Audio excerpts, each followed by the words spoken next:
Premier League England to darbin torbee lamaffaan jimaata darbee kan eegalee Chelsea'n tapha West Ham Unitedin injifateen kan eegalee kaleessa immoo sa'aatii 8:30 irraa eegaluudhaan tapha cimaa torbee kanaatiin Etihaditti Manchester City'n Tottenham waliin morkachuudhaan Tottenham 2-0 kan injifatee sa'aatii wal fakkaataa 11tti ammoo taphoota sadii taphataman keessaa Bournemouth Wolves akkasumas Brentford Aston Villa qabxii wal fakkaataa 1-0 kan injifatanii Burnley 2-0 Sunderland kan injifatee Arsenal ammoo galgala sa'aatii 1:30 irraa eegaluudhaan Leeds United waliin taphachuudhaan goolii 5 galchuudhaan kan injifatee shifee tapha Arsenal Leeds immoo Manchester City Tottenham irraa kamirraa soo eegalu. Tariitii akka milkaa'ina gurguddaatti warra galfatanii yookaan laaltotee Arsenaalii kaleessa waa hedduun gammachuun dirree isaati irratti kan ittiin haala addaatiin dhandhamateettee kaasuu dandeessa. Haala Pep Guardiola fi Thomas Frank Tottenham kan ilaaltoo ta'e immoo tariitii tapha cimaa torbee kana Tottenham Manchester City irraa eegalee gara Arsenaalitti dhufne irra bayeessa.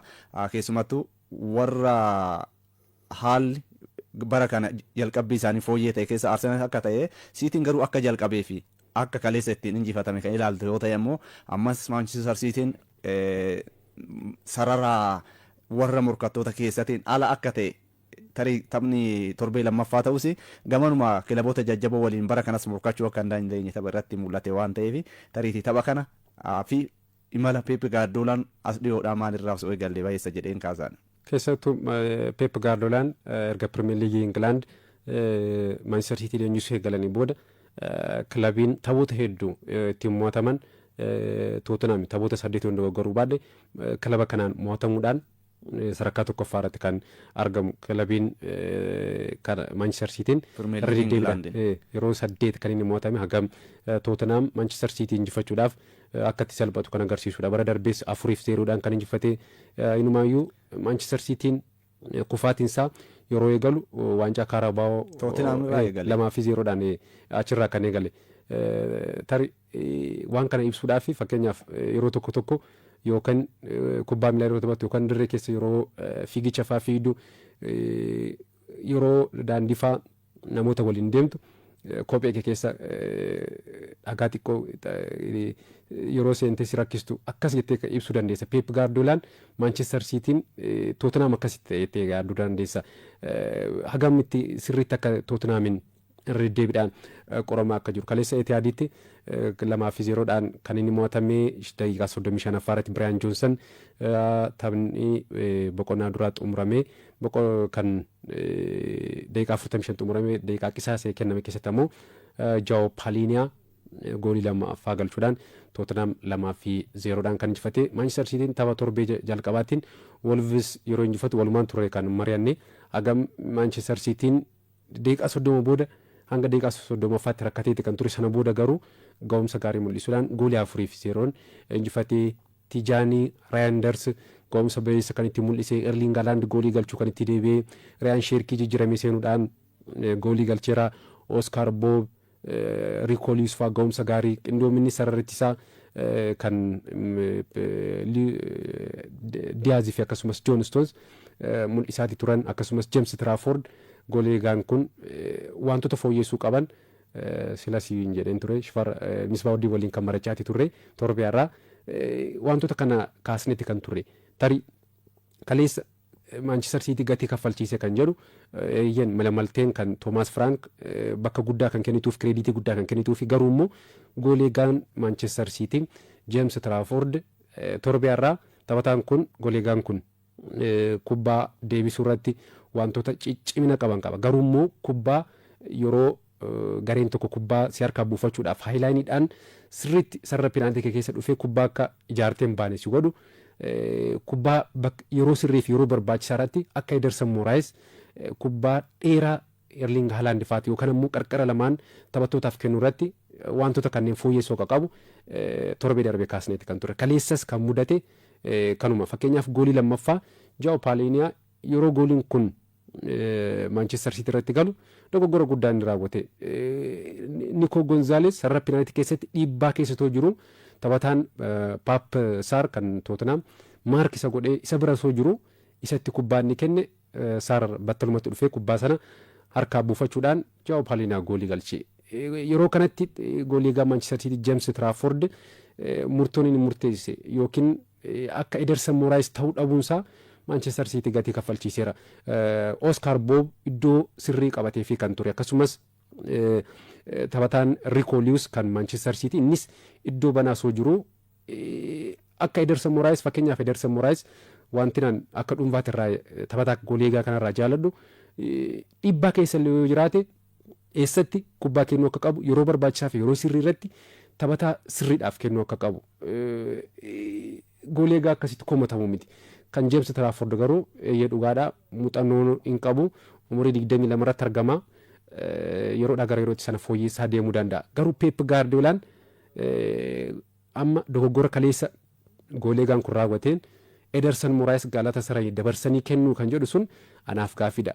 Goolii egaa kana qabatanii bara dorgommii kana kan xumuran taanaan Manchester City gatii kaffalchiisa jedhanii dubbadhaan. Keessumattuu akkuma tuu kaaftee dogongoroonni jajjaboon lamatu turan goolumti lamaanuu dogongoroo marraa kan dhufan kan Manchester City kaleessa kan ilaaltu yoo ta'e inni jalqaba John Stones Richarlisoniin taphaan ala godha jedhee gara keessatti yennaa jedhu kuufee garuu taphichaan alaa miti mucaan gooliin kun jalqaba gara duraatti hamma Richarlisoniif iddoo kennee akka inni carraasan argatu taasisu caalaa taphataa kan ittisuu qaba ture yeroon ati taphataa taphaan ala ittiin gootu fi haalli ittiin gootu taphattoonni malmaltee akkasii ni fayyadamu taphaticha taphaan ala godhuudhaaf inni sun jalqaba goolii galte ture isaatuu kaafte goolii eegdichi tarii tapha jalqabaa irratti taphate kilaba Burnley keessatti goolii eegaa cimaa shaampiyoonshiippii Ingilaand ta'ee taphataa lufeedha taphoota 29 gooliin irratti hin galle taphataa kana Pirimeer Liigii Ingilaand miti garuu inni dabalataa haalli inni kubbaa itti kenneeyyuu jalqabumaa kubbuma dhiibbuma keessa jiraateyyuu kallattiin inni kubbaa itti kenneeyyuu fakkeenyaaf Saar yeroo sanitti gara harka mirgaatirran kan inni jiru gara harka mirgaa kallattuma Saar jiruun harka akkasitti kenne kubbaa gamanaan osoo kenne tariiti Lewis jira Oscar Bob jira sarara qarqara biraatti illee taphattoonni Manchester City dhaan turan isa biraa immoo Richarlison dhufee dhiibbaa uumuudhaaf itti dhiyaatee dhiibbaa keessa akka inni galu taasiseera kubbaawwan akkasii yeroo sana ofitti amanamummaa yeroo tokko ofitti amanamummaan humnaa ol darbe daangaa darbe sara peenaaltii keessatti taphattoonni Tottenham 4-3 osoo si marsanii taphataa tokko jiranu kubbaa akkasii kennuun dogongora baay'ee ulfaataadha kaleessa dogongoroota jajjaboo hojjeteera mucaan kun numaayyuu kaardii diiman illee bahuu qaba jedhamaa ture haalli Muhammad Quddusiin sara peenaalitiin ala harkaanis tuqeera kubbaa kana garuu wanti vaar ilaale keessaa tarii harkaan tuquun isaa sun itti yaadee osoo hin ta'in tariiti kubbattiin osoo darbite dhiibbaa uumti isa jedhu san maaliif akkan kaardiin diiman hin kennamin irra deebi'ee yeroo laalaa turetti tariiti amma Pirimeer Liigiin Ingilaandi karaalee garaagaraatiin gaafa deeggartoonni gaafii gaafatan battala gaafii gaafatteef deebii yeroo itti kennu irratti murteewwan vaar jiran murtee sanaan kubbattiin osoo darbite kallattii ishiin ittiin darbitu saniin Muhammad Quddus dhiibbaa uumaa inni jedhu san isa san ilaalameeti dabalataan goolii eegdichi yeroo dhufu akkaataa inni harka isaa ittiin dhufe suni isa kana ilaalchisee kaardii diimaa osoo hin kennamin akka kubbaa akkasii addaan itti bu'eefaa deebisuudha kan inni danda'u. Isa kanas ta'ee Manchester City wanti Pep Guardiolaan yeroo tokko tokko overthinking yaadni inni humnaa ol inni yaade sun darbee tapha kaleessa irratti waan natti mul'atan si fakkaatan. Fakkeenyaaf tapha Tottenham irraa ittiin taphatanii fi kan Wolves ittiin taphatan irraa taphattoota ni jijjiire tooftaa taphaas ni jijjiire.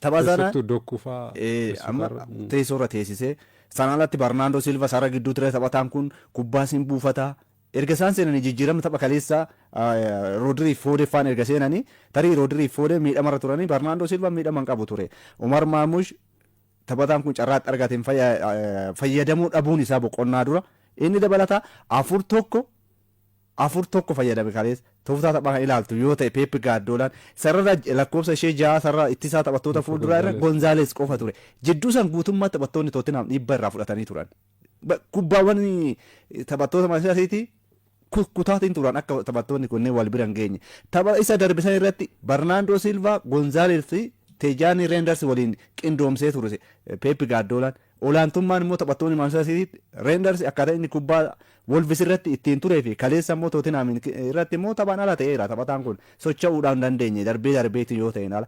Inumaayyuu sochii fooyyee kan taasise hamma turetti carraa fayyadamuu dhabuun ala Omar Marmish carraawwan qulqulluu san argate goolii eegaan Tottenham Vicaariyoon kan jalaa deebisee ala. Inni kun Peep Gaardiolaan boqonnaa booda waa jijjiiruudhaaf yaadaniiru Rodrii fi Foden faan erga keessatti seesanii. Tottenham ammoo itti barateera tooftaa Peep Gaardiolaa yeroo hundumaa. Qarqara gamaa gamanaatiin Muhammad Quddus. Kanumaafin sila kophee irratti kophee kee keessa cirracha xinnoo kan dhagaa xinnoo ishee jennu san kan dhoortu sani haala amma ittiin ilaaltuun Tottenham sadarkaa liigichaatiin darbee kilaba waancaa morkatu miti barootaaf.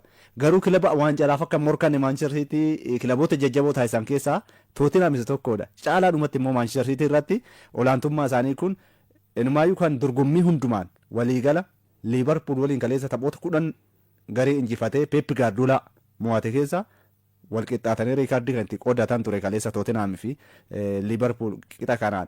Toomas Frank garee akkaataa isaan ni yaadataan Brentford keessattis yeroo turan garee Manchester City rakkisu keessaa Tottenham garee Toomas Frank isa tokko ture.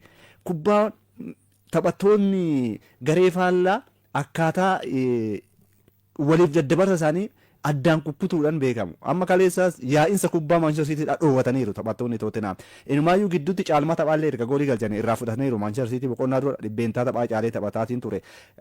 Richarlison, Muhammad Quddus taphattoonni akka Brennan Johnson yoo kubbaa argatan qarqara lamaaniin saffisaan gara goolii Manchester Cityidhaaf fiigaa turanii kun Manchester City Peep Gaardiolaa akka isaan barbaadan hin taasifne tapha kaleessaati irratti kubbaa walii daddabarsaatiin turan yoo xinnaate gara kubbaa 500 fi sana ol ta'u taphattoonni Manchester City walii daddabarsaa bu'a qabeessummaa miti garuu kubbaawwan isaa walii daddabarsan gara saara peenaalitii gaafa dhufan addaan ciccita.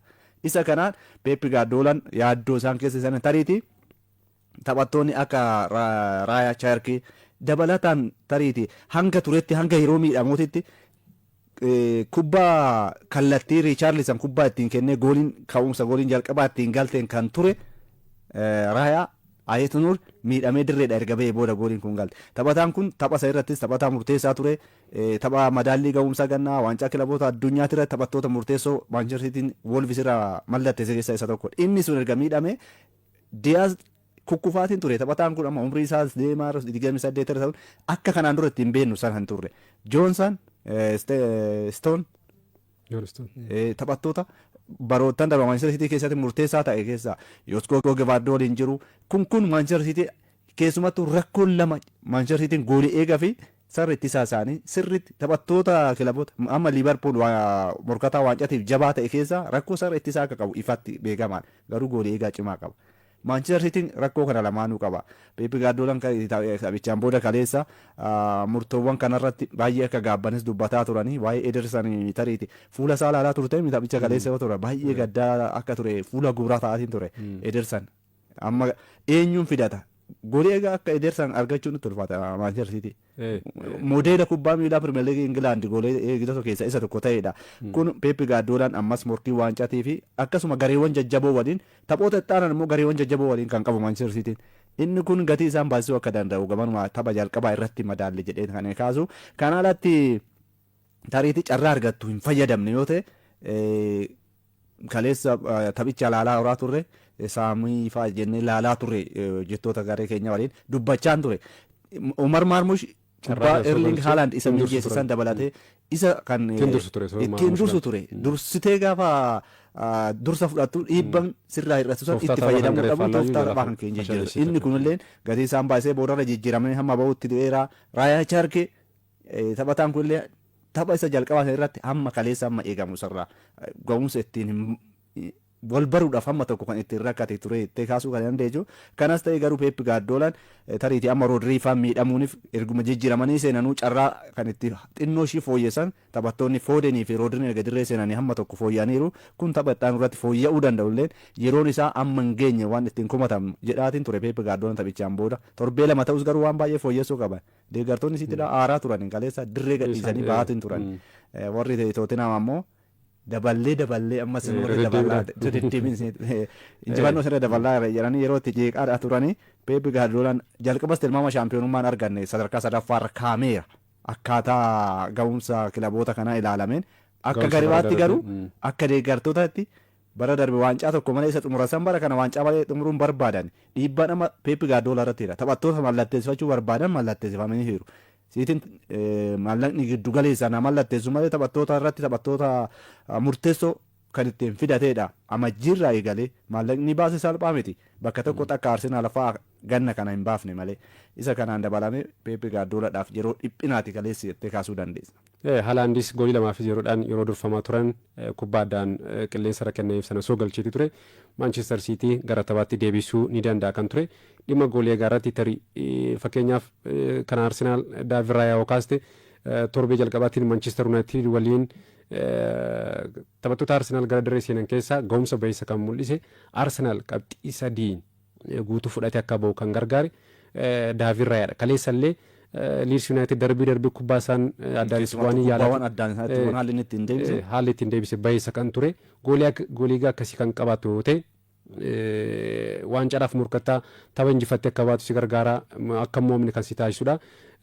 Manchester United kaasne waggootaaf David Raya goolii kana dirqamaan kilabicha akka gadhiisu gochuun isaanii ammas Manchester United goolii irratti rakkachaa akka jiru hanga ammaatti goolii kan akka David Raya kan arganne kan agarsiisudha. Tapha torbee jalqabaattiin Binder dogoggora hojjete kan argine kanaaf Manchester Cityin goolii kanaan itti ufnaan akkamitti morkataa kan jedhu gaaffidha. Pep Guardiola falaasama taphaa isaatiif ammoo goolii kan akka Ederson Moraes kan ofitti amanamummaan taphatu kubbaa miilaan itti mijatee taphatu kubbaan yeroo kaawuntar attaakiidhaan kubbaa deebisanii injifachuutiin gareen faallaa dhufu saffisaan gara fuulduraa deemee addaan itti bu'uudhaan kubbaa sana addaan kutuudhaan goolii cimaa waan ta'eef goolii akkasii teessoo jijjiirarra keessee tarii Pep Guardiolaan goolii kana qabatanii isa James Trafford muuxannoo akka argatu gochaa sirriitti barsiisaa osoo deemanii Ederson Moraes osoo gallakkisan baay'isa jettee kaasuu dandeessa. Amma garuu Galatasaray deemuudhaaf akkasumas Donnarummaa mallatteessifachuudhaaf hojjechaati kan jiranu tarii gama Tottenham kaleessa wanti gaarii sirriitti kaasuu dandeessu malteen tooftaan taphaa kan Thomas Frank fayyadaman keessattuu isa pireesingiidhaan gareen faallaa akka barbaadetti akka hin taphanne kaleessa wanti gaarii sirriitti kaasuu dandeessu malteen tooftaan taphaa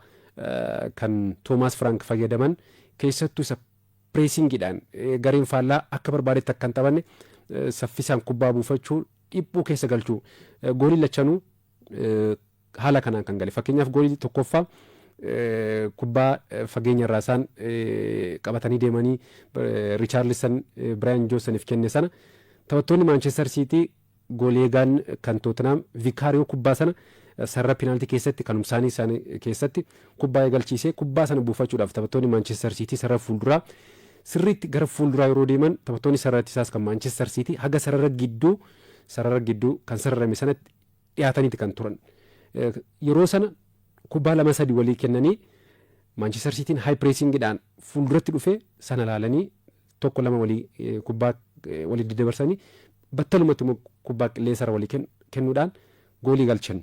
Manchester Cityin bara dorgommii darbe wantoota hedduu itti rakkate keessaa tokko taphattoonni Manchester City garee faalaarraa kubbaa buufachuudhaaf yeroo gara fuulduraatti sirriitti siqan iddoo taphattoonni sarartisaa iddoo kan Manchester City dhiisanii dhufan sana gareen faallaa salphumatti fayyadamaatii ture.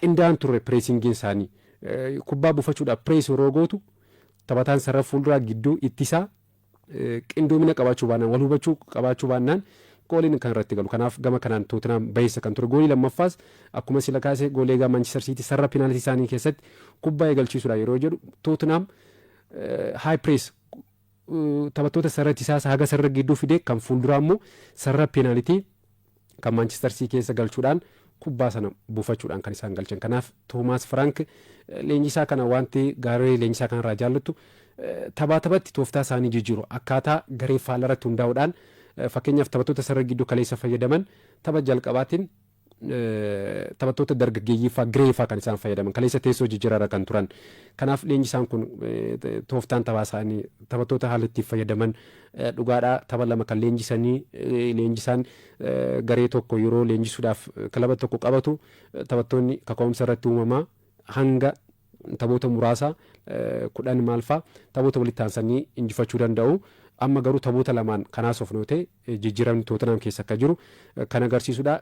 Kaleessa filannoon isaanii sarara gidduutti fayyadaman Paaliiniyaa Saar akkasumas Beentaan Kurfaa yookaas taphattoota Maanchister Siitii taphaan ala akka godhan wantoota taasisan keessaas tokko. Keessattuu Paaliiniyaa Fulhaam keessatti ni beekna Baayer Muunik deemee milkoofne taphataa sirrii Tootenaam mallatteessifate. Bara darbe Tootenaam sarara gidduutti yeroo rakkatu kubbaa deebisan injifachuutiin gooliin hedduu yeroo irratti galu taphataa kan akka Paaliiniyaa kubbaan alatti taphattoota irraa kubbaa buufachuu maarkiin amallattisuu qaba taphatee kaleessa kubbaawwan baay'een taphattoota Maanchister adda kutaa ture keessaa daqiiqaa 89 kaleessa kan taphate goolii tokko galcheera kubbaa 40 kan tuqee kubbaa 26 taphattootaaf kenne keessaa 21 kan milkaadha 12 keessaa immoo 8 injifateera kubbaa qilleensarraa 2 taphattoota Maanchister Siitii kan injifate keessattuu Riyaan Sheerkii taphaan ala akka ta'u kan gargaare Paaliiniyaa itti kaasuu kan dandeessudha. Bernardo Silvaan jijjiiramee erga seenee booda isas miila isaa hordofuudhaan taphaan ala akka ta'u kan gargaare kanaaf sarara gidduutti Tootenaam haalli inni leenjisichi taphattoota ittiin fayyadaman gatii kan kaffalchiisa itti kaasuu kan dandeessudha. Tijaanii Reinders tapha jalqabaatiin ga'umsa gaarii mul'iseera. Kaleessa garuu taphattoonni Maanchister Siitii guutumatti dirree keessan turre tooftaan taphaa kan Toomaas Firaank fayyadaman Tootenaam taphaan ala kan godhe dhimma Tootenaam kana marate xumuru sa'aatii keenyatti deemaati jira. Tariitii Gaardoolaan tooftawan isaanii keessaa kaleessa akka ragaa atileetik irratti waan arge wayii karoorri isaanii edirsan taphachiisuu dhiisaniif keessaa jedha. Giddugalaan taphattoonni Maanchister Siitii kaleessa dirree keessa turan umurii isaanii 24 fi guyyaa 200 dheeraa booda garee dargaggoota. Garee kana dargaggootatti fiduuf yaadaniiti. Kana jechuun ammas ijaarsi Maanchister Siitii dhaabara kana haala kanaan dargaggoota muuxannoo warra qabaniif warra hin qabne kana gaafa walitti fidduu waan carraa yookaan morkattummaa shaampiyoonumaatirraa fagaachuu isaanii yeroo fudhachuu isaanii kan itti agarsiisu ta'a jettee kaasuu kanatti dandeessu. Abdiin isaanii amma Donnaarumaan soduu dhufe iddoo kana taphachuu fi tooftaa Gaardoolaadhaa sana wal baruutti inni rakkaata. Hamma tokko goolee eegitichi kun amma Troosardi amala kubbaa miilaan taphachuu sana ni qaba. Garuu muuxannoon isaafa. Isa kanarratti Peep Gaardoolaan tapha dhufurraa numaayyuu jalqaba raanii seena jedhee tilmaamu. Ragaaleen miidiyaalee baay'een taphataa kanarratti kaasan deeggartoonni iyyaatiin turan kaleessa mataasaa innumtuu gaddaatiin ture miti. Isa kanaa wal qabatee Gaardoolaa torbee ittaanu keessatti waa wayii jijjiira. Baay'inaan taphattoota bara darbee miidhamarra turaniif haaraa weessaa waa akka Tijaanii yoo ta'e carraan tapha jalqabaa isaanii argachuudha gadi bu'a jedheen kan kaasu. Arsenaal kaleessa 5-0dhaan Leeds United Emireesitti kan injifate daqiiqaa 34 fi 56 irratti Juuriyaan Timber goolii 2 galcheera. Guyyaan kun anaaf guyyaa addaati jechuudhaan kaleessa dubbateera goolii erga galchee taphaan booda Bukaayo Saakaanis galcheera. Victor Yokerees taphaa fi peenaaltiidhaan goolii 2 galchuudhaan innis miila kan hiikkate Declan Rice akkasumas Juuriyaan Timber Kalaafiyorii taphattoota kubbaa taphattootaa fi mijeessanii kaleessa Arsenaal akkuma barame kubbaa dhaabbate rukuttaa rogaarraa goolii galcheeraa torbee tokkoffaatiinis Maanchister Yuunaayitid irratti galchaniiru. Taphichaan taphata Maanchister Yuunaayitid irratti rukuttaa rogaa yeroo rukutan malamalteen taphattoonni Arsenaal fayyadamaatii turan reed zoon kan jennu yookaan immoo sarara peenaalitii kan xumuraa isa guddaa keessatti taphattoonni Arsenaal gara sarara peenaalitiin ala ta'uudhaan yeroo rukutamu gara sarara gidduu fiigaati kan turan gara yeroo rukutamu kaleessa garuu immoo tooftaa taphaa kan rukuttaa rogaa kana dura goolii duubarra ta'uudhaan gara fuulduraa dhufuudhaan kan galchan kaleessas rukuttaa tokko gatii si kaffalchiisa kan isaan jedhan dhugaadhaa. Anis kanatti nan amana garuu amma rukuttaa rogaarraa goolii galchuusaa cimina guddaadha. Yeroo rakkatu goolii akkasii galchee qabxii 3 argateera. Torbee darbee Yuunaayitid waliin rakkatee rukuttaa rogaarraa goolii argateen galcheera. Kaleessas garuu Leeds Yuunaayitid waliin yeroo taphatu haga gooliin Timber galchutti kubbaa kallattii goolii eegde tokkollee yaalle. Kanaaf Arsenaal wantoota kanneen fooyyeessuu akka qabu kan agarsiisudha. Osoo jennu hagayya 2023 eegalee Arsenaal rukuttaa rogaarraa kubbaa dhiitamerraa goolii 33 galchuudhaan sadarkaa tokkoffaarra jira. Liverpool 20 hagam leenjisaan kubbaa dhaabbate Nicolas Jove garee kanarratti waan gaarii akka fidan cimina Arsenaal isa biraa sodaachisaa gochuudhaan kan hojjetanidha. Yokeresh miila hiikkachuudhaan goolii galchuunsaa isas ofitti amanummaa isaa kan dabaludha. Keessumattuu kaleessa tootina Arsenaalii fi waa baay'ee akkuma jalqaba kaafne gammachuu addaa isaaniif dabale keessaa Yokeresh torbee darbe Manchester United irratti sarara peenaalitii keessatti kubbaa tokkollee osoo yaaliin bayame jechuun qeeqamaa ture kaleessa goolii lama galcheera. Qeeqa kanaa fi falaasama tapha Arsenaal malee ga'umsa mucaatii miti. Arsenaal kubbaa binjataa ta'e sarara peenaalitii keessatti carraa hin uumne taanaan mucaan kun kophaa isaatti wanta uumuu qabu marfameera. Inni biraa gammachuu isaa kaleessa goolii lama kan inni galchee kana alatti kubbaa rogaa ittiin baratame kama Arsenaal qofa jechuu dandeessaami. Kana goolii galcheera. Ebirichiizeen kaleessa dirree istaadiyeemiitti deeggartoota waliin wal barateera. Yeroo Bukaayoo isaa kan miidhame Odeegaard miidhametti taphataan dargaggeechi ganna kan ammoo qophii bara dorgommii keessatti sochii fooyyee mul'ise kaleessa peenaalitiin akka argamtuuf kan taasise Maaksi Daamaan taphataan kun kaleessa ga'umsa baay'ee ittiin mul'ise umrii 15 guyyaa 200 fi taphataa dargaggeessa lammaffaa waaleeriidha tokkoffaan. Isa kanaan gammachuu argateera. Taphoota lama walitti aansee injifateera Arsenaal. Kaleessa miira kanaan ture. Taphaatti akkuma tuu kaaftee tariiti. Leeds United Premier League England keessaa gadi bu'a malee gareewwan kubbaawwan taphatan yookaan poozishin irratti taphachuudhaaf yaalan keessaa garee tokko akka ta'e ni beekama. Kanaan dura yeroo turetti keessumattuu bara Marseloon garee kana leenjisaa turanitti gareewwan kubbaa taphatan keessaa isa tokkodha. Arsenaal tooftaa taphaa jijjiiruun isaa bara kana dirqamati ta'a.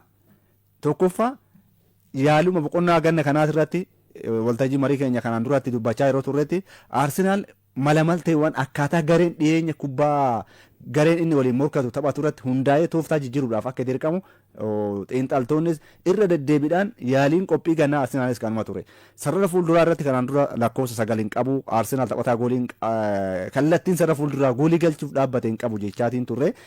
Isaanis deeggartoonnis kana jechaa ture. Amma taphataa kana argateera. Taphataa kana egaa argatee gooliin isa bira ga'uu qaba. Gooliin isa bira kubbaan isa bira goolii galchuudhaaf yoo ka'u tooftaa taphaatiin morkataa isaa caalu yoo ka'u yoo kooftaan qarqara lamaan kubbaa saffisaa isa daarikti futbool isa kallattii lamaan kubbaawwan kanaan kiroos isa godhantanaan kubbaa argachuudha qaba Arsenaal.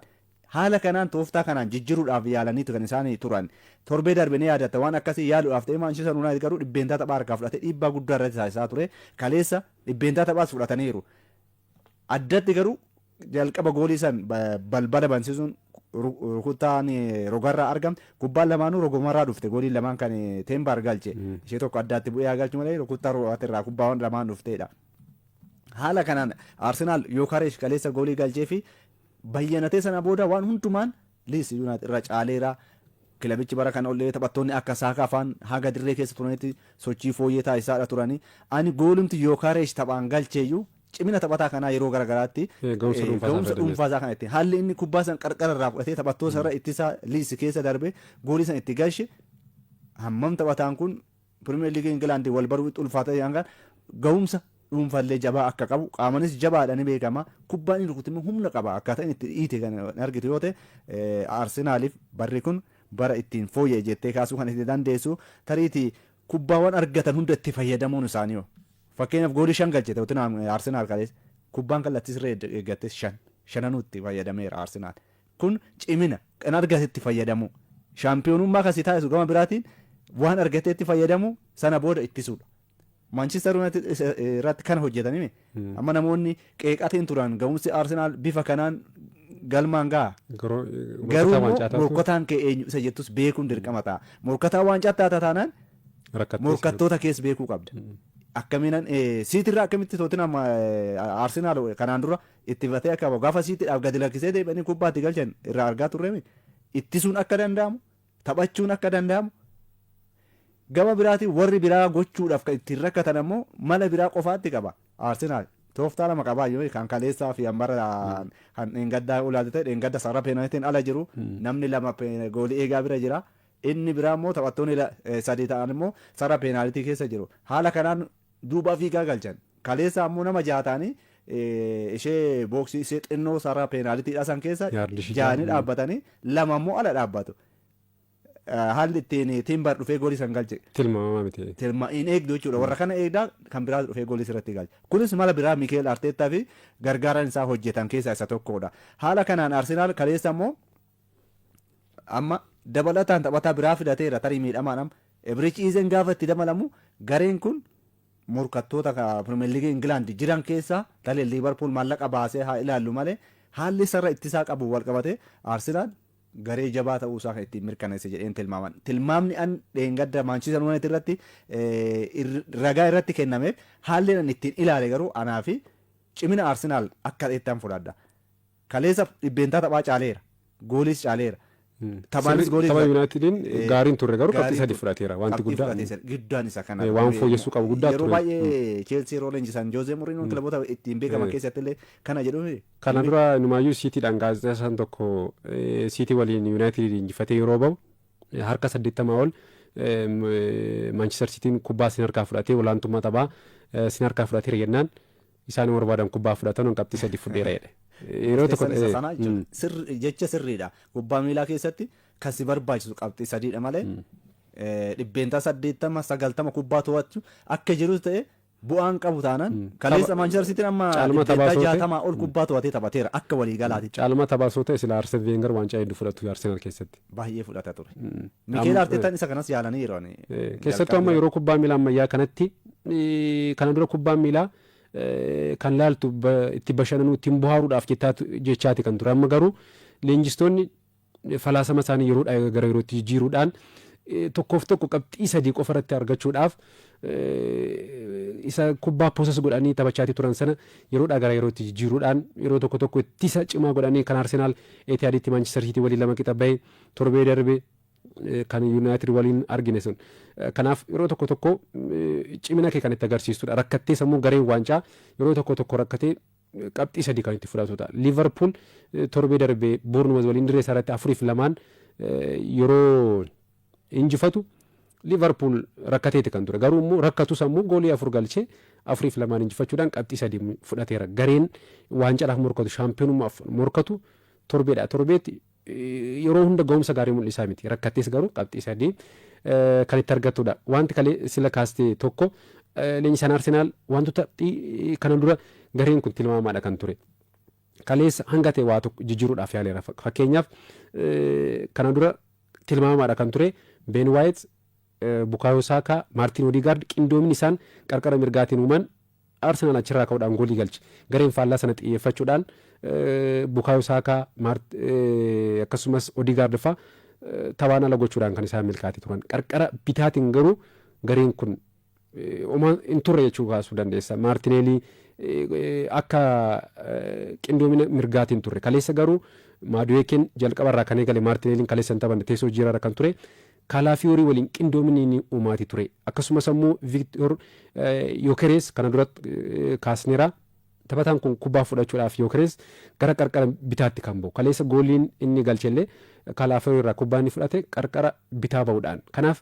kaleessa kan laaloote Arsenaal dhiibbaa uumee kan taphate qarqara bitaattiin gama Maduekee faatiin harka 37 kan Saakaa faatiin olaalle harka 39 parsantii 2 qofa garaagarummaa kana dura garuu garaagarummaa harka 10 oliitiin gama tokkoon qofa tilmaamaadha kan ture amma garuu wantoota kanneen jijjiiruudhaan garichi kallattii hundaa'uun goolii galchuudhaaf akka hojjechaatii jiru leenjichi kan agarsiisudha Declan Rice kana dura lakkoofsa 8 irratti taphachaatti kan ture amma garuu isa devil pivot jennu kana Martin Zubimendi waliin yeroo irra deddeebiidhaan gara duubaatti deebi'uudhaan kubbaa fudhachaatti kan ture qindoominni taphattoonni kunniin lamaan mul'isan baay'isaa keessattuu Martin Zubimendi Arsenaal taphataa sirrii akka argate an gama kiyyaan xiqqoo Thomas Partey maaliif hin tursiisne kan jedhu san gaafin itti uumetti kan ture garuu Martin Zubimendiin taphataa sirrii Arsenaal argate Premier League England keessatti taphataa taphate akka fakkaatutti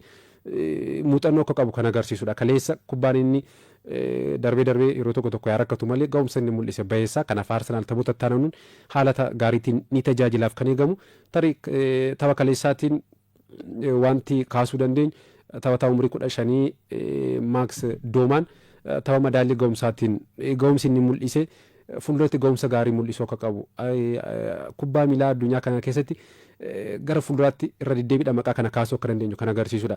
Newcastle United faa waliin Tottenham faa waliin keessattuu Newcastle United taphattoota qaamaan gurguddaa ta'an Joelinton faa bira darbuudhaan penaltii kan kennisiisee penaltii lama kennisiiseera tapha madaallii ga'umsaatiin kaleessa tokko kan kennisiisee ga'umsa akka qabu kan irraa argitudha. Haalli kubbaattiin gangalchuu akkasumas bilisa of godhee kubbaa yeroo inni fudhatu kan argine yeroo kam kubbaa gangalchuu akka qabu yeroo kam kubbaa taphattootaaf kennuu akka qabu kan itti beekudha. Ofitti amanamummaa isaa tokkoof tokkoon taphattoota bira darbuu kubbaa gangalchee bira darbuu murtoon inni murteessu taphataa umurii 15 yeroo jalqabaatiif Pirimeer Liigii Ingilaandiin gara dirree seenee taphatu osoo hin taane muuxannoo guddaa akka qabu kan agarsiisudha.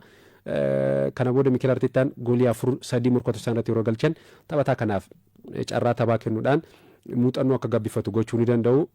Taphoota ciccimoo irratti garuu goolii qixa yeroo turan yeroo durfaman fa'aa taphataa kanaaf carraa taphaa kennitu garuu immoo taphoota akkanaa goolii 4-3 yeroo galchitu taphattoota akkasiitiif carraa taphaa kennuun isaanii sirriidha itti kaasuu kan dandeessudha. Garuu immoo wanta Arsenaal kaleessa yaaddeesse taphattoonni lama miidhamaniiru. Bukaayoo Saakaa fi Maartiin Oodigaard kan isaan miidhamanii yaaddeessaa kan taane si'amaatti kan jiru. Amma Arsenaal taphattoonni kunneen yoo miidhaman illee akka kana duraa yaaddeessaa miti itti kaasuu kan dandeessudha. Mikel Arteetaan bara dorgommii kana jijjiirraa ganna kanaatiin kan bara darbeerraa sirriitti irraa barateera jettee kaasuu kan dandeessudha. Bara darbe taphattoota mallatteessifachuu dhabuusaa taphattoonni sarara fuulduraa Gabriel Jesus, Kai Havertz, Martinelli fa'aa Bukaayoo Saakaa fa'aa yeroo miidhaman filannoo hin qabu. Taphattoota Tiirni fa'aa Zinchenko fa'aa taphattoota sarara fuulduratti taphachiisaati kan ture. Amma Bukaayoo Saakaan yoo miidhame taphataan umurii 15 kaleessa taphate bakka sanarratti akka Bukaayoo Saakaa ta'ee taphachuu baatus garuu maaduu keeffaa jiru. Troossaard fa'aa taphachuu danda'a. Keessattuu taphataa taphachuu danda'udha. Taphataa amma isaan mallattee tariitii Pirimeer Liigii Oodigaard kaleessa miidhamuusaa Eezeedhaaf carraa fideefi kan dhufudha itti kaasuu kan dandeessudha. Eberichee Eezeen caalatti lakkoofsa 10 irratti bakka Maartiin Oodigaard taphatu irratti waan taphatuuf Pirimeer Liigii Ingilaandiin hagas mara waan isa wal barsiisuu hin qabu. Arsenaal keessatti kana duras akaadaamii kilabichaa keessa kan ture falaasama taphaa aadaa taphaa kan Arsenaal waan beekuuf Maartiin Oodigaard yoo jiraachuu baates garuu taphataan kun bakka isaa buutu danda'a. Amma filannoo guddaadha kan qabu. Arsenaal keessa haga Ebericheen Eezeen Arsenaaliif mallatteessutti qarqara bitaa Maartineeliin taphatuun sanaan rakkoo guddaa osoo furamin shaampiyoonii ta'uu akka hin dandeenye namoonni hedduus kaasaati kan turan. Kaleessa garuu taphataan kun mallatteessira bakka kanas taphachuu ni danda'a. Bakka akkuma sila kaasate bakka garaagaraa afur waan taphatuuf amma taphattoonni miidhamuun isaanii kilabicha Mikel Arteetaa akka kana duraa xiqqoo isaa yaaddeessuu danda'a. Garuu immoo hagas mara sirriitti kan isa yaaddeessuu miti itti kaasuu kan dandeessudha. Tariitii amma wanti inni yaaddeessa jennu hamma Arsenaal keessatti Bukaayoo Saakaa Maartiin Oodigaard garee kana utuban taphattoonni kun ba'aa kana baachuun itti ulfaachuudha malaadha.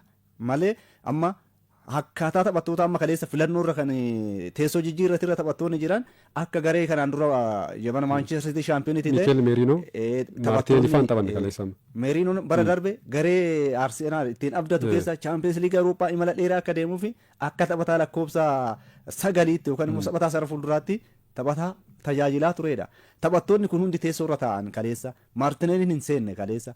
Kan umrii 15 hin seene dargaggeessu kun taphoota akkasii gaafa Arsenaal boqonnaa argatutti seenee taphataa jijjiiruu danda'u ta'uusaa taphattoota argatanidha. Maadu'aaken kaleessa seenee maaliif Arsenaal Mikel Arteetaan Cheelsii irraa maaliif akka isa mallatteesse sababa malee akka hin taane taphataan kun akkuma tuu kaafte bakka Maartineelii taphataa yoo gaafa Saakaan hin jirre iddoo kanallee taphachuu danda'a bakka Saakaadha bakka jijjiiree taphachuudha kan inni danda'u.